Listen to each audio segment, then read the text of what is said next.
হঠাৎই এক মর্মান্তিক দুর্ঘটনা ঘটে গেল পুরুলিয়া শহরে। হতভম্ব এলাকার মানুষেরা। বাড়ির ছাদের একাংশ ধসে গিয়ে চাপা পড়ে মৃত্যু হলো এক গৃহবধূর। বুধবার সকালে এই মর্মান্তিক দুর্ঘটনা ঘটে পুরুলিয়া শহরে। এই ঘটনাকে ঘিরে ব্যাপক চাঞ্চল্য ছড়িয়ে পড়ে পুরুলিয়া শহরের 16 নম্বর ওয়ার্ডের তেলকলপাড়া এলাকায়। বছর 55 শোভা কেশরী বাথরুমে যাওয়ার সময় দোতলার ছাদের উপরের একাংশ ধসে পড়ে তাঁর উপরে, আর তাতেই গুরুতর আহত হন তিনি। তড়িঘড়ি তাকে উদ্ধার করে পুরুলিয়া দেবেন মাহাতো সদর হাসপাতালে নিয়ে যাওয়া হয়।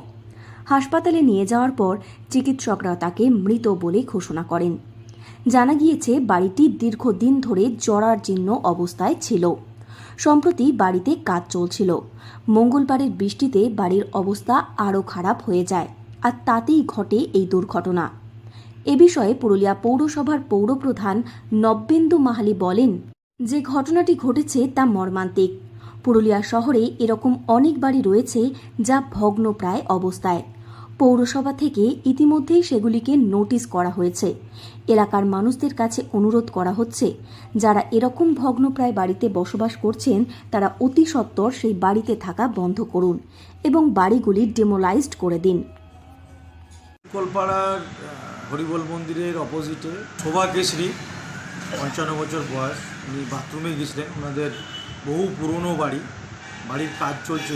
উপরের থেকে পুরো চাকা খসে পড়ে, পুরো ছাদটাই পড়ে যায় এবং পুরো গায়ে চাপা পড়ে। উনি পড়ে যান ওখানে। ঘুরি ওখানে যায় এবং যারা বাড়ির লোকজন সবাই মিলে উদ্ধার করা হয়। গাড়ি নিয়ে হসপিটালে পাঠায়। ওখানে ডক্টররা অফিসিয়ালিভাবে মৃত ঘোষণা করে। বিভিন্ন বাড়ি, বিপজ্জনক বাড়ি যেগুলো আইডেন্টিফাই করা আছে, সেই বাড়িগুলো পুরুলিয়া মিউনিসিপ্যালিটি থেকে অলরেডি নোটিশ করা আছে।